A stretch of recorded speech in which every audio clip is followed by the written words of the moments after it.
دو قسمیں، ایک جنات کے ذریعے جادو ہوتا ہے اور ایک جادو وہ ہوتا ہے جس کو ہم شعبدے بازی کہتے ہیں. تو شعبدے بازی کی پھر دو قسمیں ہیں. ایک وہ جو یوٹیوب پہ آپ کو ویڈیوز نظر آ رہی ہیں جس میں نظر کا دھوکہ ہوتا ہے، ہوتا کچھ بھی نہیں ہے. اور ایک شعبدے بازی وہ ہے جس کو مسمرزم کہا جاتا ہے، دماغ کو کیپچر کر لیا جاتا ہے.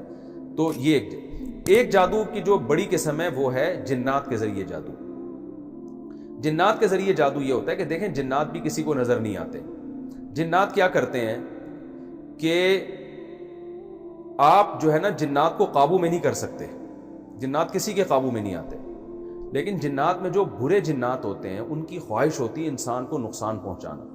تو بعض لوگ یہ علم، یہ کچھ ایسا تجربوں کے بعد ایک ہنر سیکھ لیتے ہیں، یا ہنر بھی اس کو ہم نہیں کہہ سکتے بلکہ یہ چیز بھی کوئی بھی کر سکتا ہے، کوئی ہنر نہیں ہے. بعض دفعہ یہ ہوتا ہے کہ آپ جو شیاطین جنات ہیں ان کو خوش کرنے کے لیے کوئی ایسا الٹا کام کرتے ہیں، انتہائی خطرناک اور انتہائی بھیانک کام، جس سے وہ شیاطین جنات خوش ہو جاتے ہیں آپ سے، اور پھر آپ ان کو ایک میسج دیتے ہیں. اس میسج دینے کے مختلف طریقے ہوتے ہیں. وہ میسج دیتے ہیں جس کے فلاں کو نقصان پہنچانا ہے یا فلاں کا جو ہے وہ برباد کرنا ہے وغیرہ وغیرہ. تو وہ پھر کیا کرتے ہیں، جنات کو جب وہ میسج دیا جاتا ہے تو وہ جنات جا کے وہ کام کر کے آ جاتے ہیں. اس کی مثال ہے جیسے بعض لوگ کیا کرتے ہیں، جو مرغی کے چوزے ہوتے ہیں ان کو زندہ دفن کر دیا مٹی کے اندر. ابھی ایک بڑا وحشیانہ کام ہے، اس سے شیاطین جنات خوش ہو جاتے ہیں، کیونکہ وہ جن تو اصل میں شیطان ہے، وہ تو چاہتا ہے کہ انسان کفر کا راستہ اختیار کرے. یا معصوم بچوں کی ہڈیاں نکال لی جاتی ہیں جو مردے ہوتے ہیں، یا ان بچوں کا گوشت کھایا جاتا ہے، یا گندگی میں رہا جاتا ہے. ہر وہ کام جو انسان کے کرنے کے نہیں اور انتہائی وحشیانہ. اس میں بعض بدبخت یہ بھی کرتے ہیں کہ قرآن کو الٹا لکھتے ہیں، یا معاذ اللہ نقل کفر، یہ کہتے ہوئے بھی ڈر لگتا ہے قرآن گندگی سے لکھنا شروع کر دیتے ہیں، خون سے یا گوبر سے، معاذ اللہ، اللہ بچائے ایسے جرم سے. تو اس سے کیا ہوتا ہے کہ شیاطین جنات بہت زیادہ خوش ہو جاتے ہیں. تو پھر آپ ان کو ایک میسج دیتے ہیں. اس میسج دینے کے طریقے مختلف ہوتے ہیں. بعض دفعہ اس شخص کا پتلا بنا کے اس کا نام لکھ کے اس جو ہے وہ اس میں سوئیاں چبو دی جاتی ہیں، جس سے جنات کو یہ میسج ملتا ہے کہ اس شخص کو ہم نے اس طرح کے سے تکلیف دینی ہے. یہ تو جادوگروں کا شعبہ ہے، اس گندگی میں وہی لوگ پڑتے ہیں. تو اس کا نتیجہ یہ نکلتا ہے کہ جنات پھر آپ کے اس میسج پر عمل کر کے اس شخص کو تکلیف دینا شروع کر دیتے ہیں. تو یہ بھی ایک طریقہ ہے. اس میں وہ تکلیف تو نظر آ رہی ہوتی ہے لیکن اس تکلیف کا سبب آپ کو نظر نہیں آ رہا ہوتا، کیونکہ جنات نظر نہیں آتے. تو اس بیس پر بھی اس عمل کو جادو کہا جاتا ہے. کیونکہ میں نے جادو کی ڈیفینیشن آپ کے سامنے یہ بیان کی کہ رزلٹ ہے لیکن اس کے اسباب نظر نہیں آ رہے. ڈاکٹر پریشان ہوتے ہیں بندے کو کیا ہو گیا، یہ کیوں کلا بازیاں کھا رہا ہے، یہ کیوں جو ہے اس کو تکلیف کیوں ہو رہی ہے، اور روزانہ وہ گھل رہا ہوتا ہے. 99% تو نفسیاتی بیماریاں ہوتی ہیں، جنات نہیں ہوتے. لیکن 1% بعض دفعہ جنات بھی ہوتے ہیں جو انسان کو تنگ کر رہے ہوتے ہیں، ان جنات کو میسج دیا ہوتا ہے کسی نے. تو یہ جادو کی ایک قسم ہے. تو ہمارے نبی صلی اللہ علیہ وسلم پہ جو جادو ہوا تھا وہ یہ جنات والی قسم کا جادو تھا. آپ صلی اللہ علیہ وسلم پر جو ہے وہ کنویں کے اندر جادو کیا گیا تھا. سورہ فلق سورہ ناس کی تفسیر میں اس کو ڈیٹیل سے بیان کر چکا ہوں. تو یہ جو پہلی قسم ہے جادو کی، جس میں شعبدے بازی ہوتی ہے، جو یوٹیوب پہ ویڈیوز آ رہی ہیں، ٹانگ کاٹ کے الگ کر دیا اور پھر جوڑ دیا، اس جادو سے ہر ایک کی نظر دھوکہ کھاتی ہے، چاہے عقل مند ہو یا بے وقوف ہو. کیونکہ یہ تو نظر بندی ہے نا ایک طرح کی. اس سے ہر ایک دھوکہ کھا سکتا ہے. بڑے بڑے عقل مند لوگ بھی دھوکہ کھا سکتے ہیں. کیونکہ آپ جب جائیں چڑیا گھر میں اور دیکھیں کہ لومڑی ہے، اس کے سر پہ عورت کا سر لگا ہو، تو ہر آدمی پاگل ہو جاتا ہے دیکھ کے، یار یہ ہو کیا رہا ہے. تو جب تک اس کی لاجک سامنے نہیں آتی، یہ اثر ہر ایک پر ہوتا ہے. دوسری جو قسم میں نے بیان کی کہ دماغ کو کیپچر کر لینا، یہ ہر ایک پر نہیں ہوتا، یہ بہت مشکل ہے. یہ انہی پر ہوتا ہے جو بے وقوف ہوتے ہیں اور انفعال، ان کے اندر قوت ارادیہ کو سے متاثر ہونے کا مادہ زیادہ ہوتا ہے. تبھی یہ عورتوں پہ زیادہ اثر ہوتا ہے اس کا. وہ لوگ جن کا مضبوط کانفیڈنس کے مالک ہوں، مضبوط قوت ارادیہ ہو، ان کو آپ جو مرضی کروا دیں ان کو یہ اٹھ پٹانگ چیزیں نظر نہیں آئیں گی کبھی بھی. اس کی میں ایک اور واقعے سے بات سمجھا دیتا ہوں. ہم ایک دفعہ ایک گاؤں میں گئے تو وہاں ایک قبر تھی. اس قبر کے بارے میں یہ مشہور تھا کہ اس قبر میں ایک بابا ہیں جو بھی قبر کے قریب لیٹتا ہے تو یہ بابا لات مار کے اس کو بھگا دیتے ہیں. تو ہم نے دیکھا جو بھی اس قبر پہ لیٹ رہا ہے واقعی ایک غیبی لات آ رہی ہے، اور وہ بندہ لڑکتا ہوا جا کے قبرستان کی دیوار سے جا کے لگتا تھا، وہ ایسی کلابازیاں کھاتا ہوا جاتا. تو ہم نے کہا ڈرامے بازی ہے، یہاں شیاطین ہیں جو دھکے مار رہے ہیں، تو جس آدمی کی قوت ارادیہ مضبوط ہوگی اس پر شیاطین کا اثر نہیں ہوگا۔ تو ہمارے ایک طالب علم تھے، بہت ہی چھوٹا قد، دبلے پتلے سے، وہ لیٹے تو ان کو کچھ بھی نہیں ہوا، پھر میں لیٹا، مجھے بھی کچھ بھی نہیں ہوا۔ تو ان لوگوں نے کہا کہ یار یہ تم لوگوں کا عقیدہ صحیح نہیں ہے، اس طرح کی باتیں کی۔ کمال کی بات یہ، ہم دونوں کے بعد جب وہ لیٹے نا، جو ہم سے جن کو پہلے دھکے پڑ چکے تھے، وہ لیٹے ہیں، تو اب وہ بھی کلا بازی نہیں کھا رہے، ان پہ بھی اثر نہیں ہو رہا۔ تو وہ اٹھ کے ہمیں کہنے لگے تم لوگوں نے پتہ نہیں کیا کیا، یہاں پہ بزرگ کی کرامت ہی ختم کروا دی، تمہاری نحوست ہے، ہمیں گالیاں دینا شروع کر دی، انہوں نے برا بھلا کہنا۔ ہم نے کہا یہ کوئی کرامت ورامت نہیں ہے، اصل میں یہاں شیطان ہے، شیاطین یہاں ہیں، جنات ہیں۔ جب جنات نے دیکھا کہ ایک شخص کی قوت ارادی مضبوط ہے تو جنات وہاں سے شارٹ ہو گئے، اب وہ تم پہ بھی اثر نہیں کر پا رہے ہیں۔ تو جنات کا جادو ہو یا یہ جو مسمرزم والا جادو ہو، یہ عام طور پر ان پر اثر انداز ہوتا ہے جن کی قوت ارادیہ کمزور ہوتی ہے۔ اس میں مسلم اور غیر مسلم کا فرق نہیں ہے۔ آپ ہندو ہیں لیکن قوت ارادیہ مضبوط ہے، آپ پہ جادو اثر نہیں کرے گا۔ آپ مسلم ہیں لیکن عاملوں کے چکر میں پڑے ہوئے ہیں، ہر وقت جن چڑیل بھوت سے ڈر لگا ہوا ہے، تو آپ پر اثر ہو جائے گا۔ لوگ سمجھتے ہیں نیک آدمی پہ اثر نہیں ہوتا، اس کا نیک سے تعلق نہیں ہے، آپ تہجد گزار بھی آپ پہ جادو اثر کر جائے گا۔ ہاں یہاں ایک سوال پیدا ہوتا ہے کہ میں بار بار یہ کہہ رہا ہوں جن کی قوت ارادیہ مضبوط ہو ان پہ یہ اثر نہیں ہوتا جادو کا، تو ہمارے نبی صلی اللہ علیہ وسلم پہ جادو کا اثر کیوں ہو گیا؟ جنات والا جادو ہمارے نبی پر کیا گیا تھا۔ اور موسیٰ علیہ السلام پہ جادو کا اثر کیوں ہو گیا؟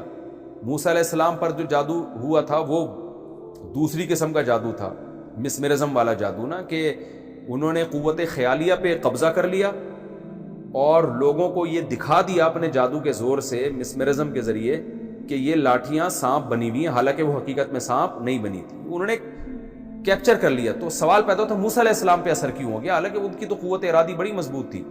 اس کا جواب یہ ہے کہ یہ اثر اللہ نے ایک حکمت سے ہونے دیا، کیونکہ یہاں ایک معجزہ ظاہر کرنا تھا۔ اگر موسیٰ علیہ السلام پہ خوف طاری نہ ہوتا، بالکل کانفیڈنس کے ساتھ کھڑے ہوتے، تو فرعون نے جو یہ الزام لگایا ہے نا کہ یہ نورا کشتی ہے، اس الزام کو لوگ برحق سمجھنا شروع کر دیتے۔ لوگ کہتے کہ واقعی دیکھو موسیٰ علیہ السلام پہ تو کوئی اثر ہی نہیں ہوا، اس کا مطلب وہ یہ جانتے تھے کہ یہ جادو ہے اور یہ حقیقت نہیں ہے، تو اور جادوگر ہی جان سکتا ہے کہ یہ جادو ہے، اس کا مطلب معاذ اللہ یہ بھی جادوگر ہے۔ تو اس لیے اللہ نے موسیٰ علیہ السلام پہ اس کا اثر کروا دیا، اور موسیٰ علیہ السلام کے دل میں بھی خوف پیدا ہوا، گھبرانے لگے کہ یہ کیا ہو رہا ہے بھائی، یہ سانپ میری طرف لوٹ رہے ہیں۔ تو اس حکمت سے موسیٰ علیہ السلام پر اس جادو کا اثر ہوا ہے۔ تو اسی طرح ہمارے پیغمبر صلی اللہ علیہ وسلم پر بھی یہودی الزام لگاتے تھے کہ آپ جادوگر ہیں، تو اللہ نے آپ پہ جادو کا اثر ہونے دے دیا تاکہ لوگوں کو یقین آ جائے کہ آپ جادوگر نہیں ہیں، کیونکہ جادوگر پہ جادو کا اثر نہیں ہوتا، وہ تو حقیقت سمجھ رہا ہوتا ہے، وہ توڑ کر لیتا ہے، کچھ بھی کر لیتا ہے۔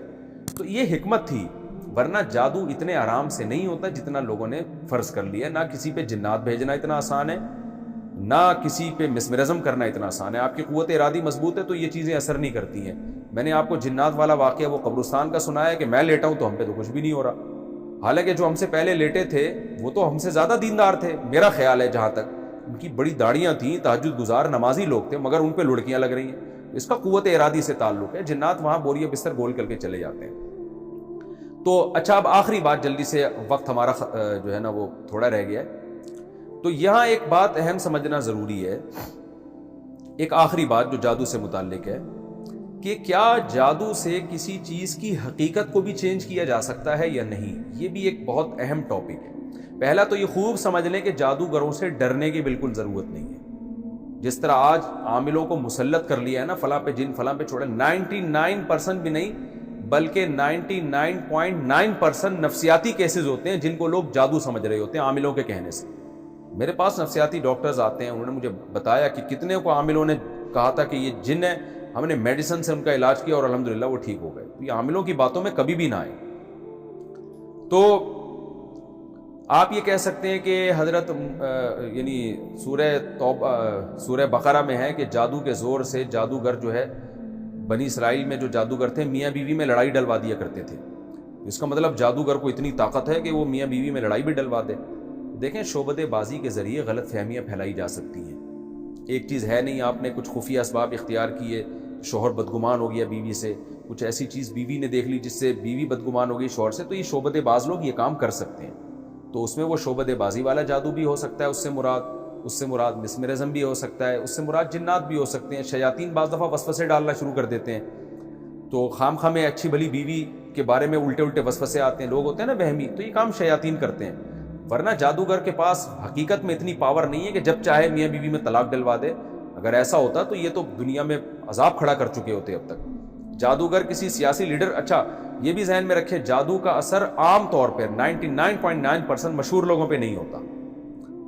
جادو کا اثر حکمرانوں پہ نہیں ہوتا، کیونکہ وہاں تک ان کو اللہ نے طاقت نہیں دی ہے کہ اتنے پاورفل ہو جائیں. تو جن لوگوں میں کانفیڈنس ہوتا ہے ان پہ اثر نہیں ہوتا. تبھی آپ دیکھیں ہزاروں جادوگر جنہوں نے موسیٰ علیہ السلام کو دکھایا کہ لاٹھیاں سانپ بن رہی ہیں، فرعون کا کچھ نہیں بگاڑ سکے وہ. ورنہ وہ فرعون کو کہتے کہ ہم اتنے زبردست ہیں کہ ہم نے جب لاٹھیوں کو سانپ بنا دیا تو ہم یہ اب ساری لاٹھیاں تیری طرف بھیجیں گے اور سانپ بن کے تجھے کاٹ کے کھا جائیں گی. کچھ بھی نہیں کر سکے وہ فرعون کا. فرعون نے ان کو قتل کر دیا. اور آج بھی دیکھ لیں سیاسی لیڈر ایک دوسرے کے خلاف تقریریں کر رہے ہوتے ہیں، کہیں بھی کسی کے پاس کوئی جادوگر نہیں ہوتا کہ جادو کے زور سے مسلم لیگ کی حکومت ختم کرا دی یا مسلم لیگیوں نے جادوگروں کے زور سے پی ٹی آئی کی حکومت ختم کرا دی ہو. ایسا کچھ بھی نہیں ہوتا. تو یہ جادوگروں کو اتنا نہ باپ بنائے اپنا، کیونکہ آج ہر خاندانی جھگڑے میں الزام لگا دیا جاتا ہے فلاں نے جادو کیا، فلاں نے یہ کیا، فلاں نے یہ کیا. یہ سب ڈرامے بازی ہے. اتنے آرام سے یہ چیزیں نہیں ہوتی. اور جادو کا اثر ہر ایک پر ہوتا بھی نہیں ہے، اور جس پر ہوتا ہے تو ضروری نہیں کہ 100% اثر ہو. یہ عین ممکن ہے 1% ہو، 2% ہو. اتنا زیادہ ان چیزوں سے گھبرانے کی ضرورت نہیں ہے. جو لوگ ان چیزوں سے زیادہ گھبراتے ہیں، ان چیزوں سے زیادہ پڑھتے ہیں، انہی پر زیادہ اثر ہوتا ہے ان چیزوں کا. اچھا یہاں ایک اہم بات جو میں آپ کے سامنے عرض کروں کہ کیا جادو کے زور سے کسی چیز کی حقیقت کو بھی چینج کیا جا سکتا ہے؟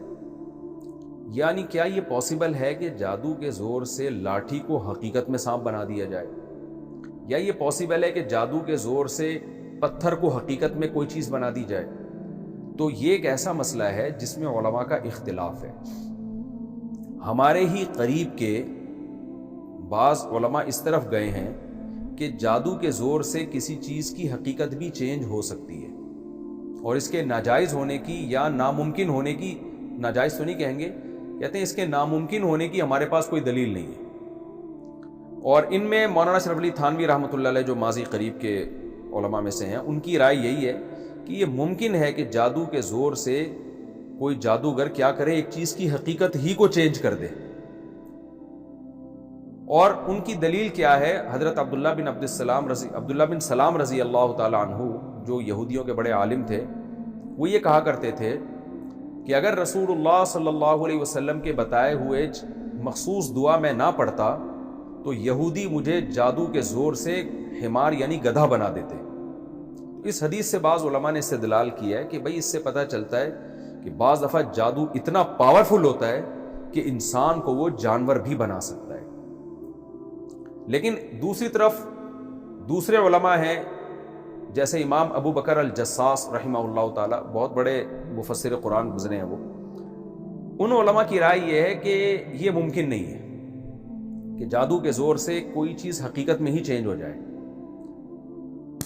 اور ان کے بھی مضبوط دلائل ہیں. ان کی دلیل قرآن مجید کی یہ آیت ہے. وہ کہتے ہیں قرآن یہ کہہ رہا ہے کہ جادوگروں نے جب رسیاں پھینکی ہیں اور وہ سانپ بن کے دوڑنے لگی ہیں، سحروا اعین الناس، انہوں نے جادو کیا، اور کیسا؟ وجاؤوا بسحر عظیم، بہت بڑا جادو لے کر آئے. تو اس بہت بڑے جادو کے بارے میں بھی قرآن کہہ رہا ہے یخیل الیہ من سحرہم، لوگوں کو ایسا لگا کہ یہ رسیاں سانپ ہیں، حقیقت میں سانپ نہیں تھی. تو کہہ رہے ہیں اتنا بڑا جادو بھی رسیوں کو حقیقت میں سانپ نہیں بنا سکا، تو اور کون بڑا جادوگر ہے جو آئے اور کہے کہ میں حقیقت میں یہ کر سکتا ہوں، میں انسان کو گدھا بنا سکتا ہوں. اتنے بڑے جادو کے بارے میں قرآن کہہ رہے صرف خیالی پلاؤ تھی، یہ حقیقت میں کچھ نہیں تھا.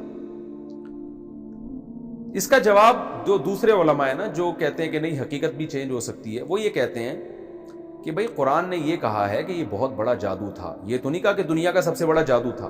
تو عین ممکن ہے اس سے بھی بڑا جادو ہو جو حقیقت میں بنا دے. لیکن میرا جو اس بارے میں موقف ہے وہ یہی موقف ہے کہ اگر ہم قرآن و سنت کو اور مشاہدے کو دیکھتے ہیں تو ہمیں یہ بات واضح معلوم ہو جاتی ہے کہ جادو کے زور سے چیزیں حقیقت میں چینج نہیں ہو سکتی. دیکھیں حضرت مولانا اشرف علی تھانوی رحمۃ اللہ علیہ کی جو رائے تھی نا، اس رائے کی بیس تھی یہ عبداللہ بن سلام رضی اللہ تعالیٰ عنہ والا واقعہ، کہ وہ یہ کہتے تھے کہ مجھے یہودی گدھا بنا دیتے تو ہماری رائے یہ ہے کہ یہاں حقیقت میں گدھا نہیں بنا دیتے، بلکہ یہ بھی ممکن ہے کہ ایسا بنا دیتے دیکھنے میں انسان گدھا لگنے لگتا، جیسے جادوگروں نے رسیوں کو سانپ بنا دیا، کیا مطلب دیکھنے میں وہ سانپ لگ رہی ہیں، تو یہاں یہ تعویل ممکن ہے۔ اس لیے کہ اگر ہم یہ تعویل نہیں کرتے تو اس پہ بڑے بڑے اشکالات ہوتے ہیں۔ بڑے بڑے اشکالات یہ ہوتے ہیں کہ آج تک کوئی ایسا واقعہ ٹھوس ثبوت کے ساتھ ہمارے سامنے موجود نہیں ہے جس میں ہم یہ کہہ سکیں کہ کسی جادوگر نے حقیقت میں کسی چیز کو چینج کر دیا ہے۔ مولانا اشرف علی تھانوی رحمۃ اللہ علیہ اس کا جواب یہ دیتے ہیں کہ بھئی پوری دنیا کس نے گھوم کے دیکھا ہے، لیکن آج کے دور میں سوال یہ ہوتا ہے کہ آج الیکٹرانک میڈیا نے دنیا کو ایک گاؤں کی طرح بنا دی ہے، ایک چھوٹی سی کالونی کی طرح بنا دی ہے۔ دنیا میں کہیں اگر ایسا ہو رہا ہوتا کہ جادو کے زور سے ایک جادوگر ایک چیز کی ماہیت کو چینج کر رہا ہوتا تو ہمارے سامنے تو آتا نا، پوری دنیا الیکٹرانک، کوئی ایک تو یوٹیوب پہ ویڈیو آتی ہے اور پتہ چلتا ہے کہ یہ دیکھو حقیقت میں کر کے دکھا رہا ہے، تو یہ عقلاً ممکن معلوم نہیں ہوتا۔ اور قرآن اگرچہ یہ کہہ رہا ہے کہ یہ بڑا جادوگر تھا، قرآن یہ نہیں کہہ رہا کہ سب سے بڑا جادوگر تھا، لیکن اتنا تو پتہ چل گیا کہ جس جادو کو قرآن کہہ رہا ہے بہت بڑا جادو تھا، اور موسیٰ علیہ السلام کے مقابلے میں وہ جادو لایا گیا، اور اس دور میں جادو اپنے عروج پر تھا، تبھی تو حضرت موسیٰ کو ایسے معجزے دیے گئے جو جادوگروں کی سمجھ میں آئے۔ اس دور میں بھی کوئی ایسا جادو نہیں کر سکا کہ حقیقت میں لاٹھی کو سانپ بنا دے۔ آج کون یہ دعویٰ کر سکتا ہے کہ میں حقیقت میں ایک چیز کو چینج کر سکتا ہوں؟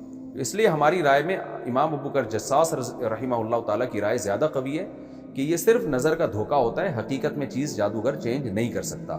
اور ویسے بھی ایک بات ہے کہ اگر جادوگر حقیقت میں چینج کر دیتا تو جادو اور معجزے میں فرق کرنا بڑا مشکل کام ہو جائے گا پھر۔ اگرچہ علماء نے اس کا بھی جواب دیا ہے، بعض علماء نے، وہ کہتے ہیں کہ بھئی ان کے حالات زندگی سے فرق ہوتا ہے، کہ جادوگر ننگ دھڑنگ ہوتے ہیں، ان کی زندگی چور اچکے کی طرح ہوتی ہے، جھوٹ بولتے ہیں وہ، اور پیغمبروں کی زندگی سادہ ہوتی ہے، تو اس سے پتہ چلتا ہے کہ پیغمبر جو کام کریں گے وہ جادو نہیں ہوگا، وہ معجزہ ہوگا، اور جادوگر جو کریں گے وہ جادو ہوگا۔ لیکن یہ دلیل ذرا کمزور معلوم ہوتی ہے، کیونکہ یہاں جو موسیٰ علیہ السلام کا جب جادوگروں سے مقابلہ ہو رہا ہے تو سیرت پہ بحث نہیں ہو رہی ہے، عمل کو دیکھا جا رہا ہے۔ جادوگروں نے دیکھا کہ یہ لاٹھی حقیقت میں سانپ بن گئی، فوراً سردے میں گر گئے۔ یہ سردے میں گرنا اس کی علامت تھا، وہ مانتے تھے، جانتے تھے کہ جادو کے زور سے لاٹھی کو حقیقت میں سانپ بنانا امپاسبل، یہ ناممکن ہے، تبھی تو فوراً ہی مان لے آئے وہ، ورنہ وہ غور کرتے کہ بھائی ہم نے تو جادو کیا ہے، ہم نے تو نظر کا دھوکہ دیا ہے، اور معاذ اللہ موسیٰ نے جو جادو کیا ہے وہ اس سے بھی بڑا جادو ہے، اس نے حقیقت میں لاٹھی کو سانپ بنا دیا۔ تو جادوگر اس قسم کی کوئی ڈسکشن نہیں کر رہے، بلکہ جادوگروں نے جب دیکھا کہ لاٹھی حقیقت میں سانپ بنی ہے فوراً سردے میں گر گئے اور کہنے لگے یہ اللہ کے پیغمبر ہیں، یہ جادوگر نہیں ہو سکتے۔ یہ قرآن کا یہ پورا سیاق و سباق بتا رہا ہے کہ جادو اور معجزے میں فرق ہی یہی ہے کہ جادو میں نظر کا دھوکہ ہوتا ہے اور معجزے میں ایک چیز حقیقت میں چینج ہو رہی ہوتی ہے۔ اگر کوئی جادوگر چاند کو اشارہ کرے اور دو ٹکڑے ہو جائے تو قطعاً چاند دو ٹکڑے نہیں ہوا، آپ کی نظر کو دھوکہ ہو رہا ہے، لیکن پیغمبر صلی اللہ علیہ وسلم نے جب چاند کو اشارہ کیا اور دو ٹکڑے ہو گئے تو نظر کو دھوکہ نہیں ہے، یہ حقیقت میں چاند کے دو ٹکڑے ہیں۔ اور آج بھی سائنس اس بات کا اعتراف کرتی ہے کہ چاند درمیان میں اس کے جو ہے وہ ایک نشان ہے جڑنے کا، تو حقیقت میں چاند کے دو ٹکڑے ہوئے تھے۔ تو اسی طرح موسیٰ علیہ السلام اگر لاٹھی کو زمین پہ پھینک رہے اور سانپ بن رہی ہے تو حقیقت میں سانپ بن رہی ہے، وہ نظر کا دھوکہ نہیں ہے۔ تو ہماری رائے اس بارے میں یہی ہے کہ جادو کے زور سے ایک چیز نظر کو دھوکہ تو دیا جا سکتا ہے، حقیقت میں چیزیں چینج نہیں ہوتی، اور معجزے میں چیز حقیقت میں چینج ہو جاتی ہے۔ اسی سے معجزے اور جادو کا فرق معلوم ہوتا ہے۔ تو آج کے اس رکوع میں میں نے کمپلیٹلی آپ کو جادو کی قسمیں بتائیں۔ جادو کی بیسیکلی دو قسمیں، ایک قسم یہ ہوتی ہے کہ دماغ کو کیپچر کیا جاتا ہے یا شعبدے بازی ہوتی ہے، نظر کا دھوکہ ہوتا ہے۔ دوسری قسم جنات کے ذریعے، اور ان کا یہ نظر کو دھوکہ یا مسمرزم جو ہے بعض دفعہ قرآن پڑھوا کے بھی کر دیا جاتا ہے یہ، اور جنات کے ذریعے جادو ہوتا ہے، اس کا علاج ہے آیت الکرسی پڑھیں، سورہ فلق، سورہ ناس پڑھیں۔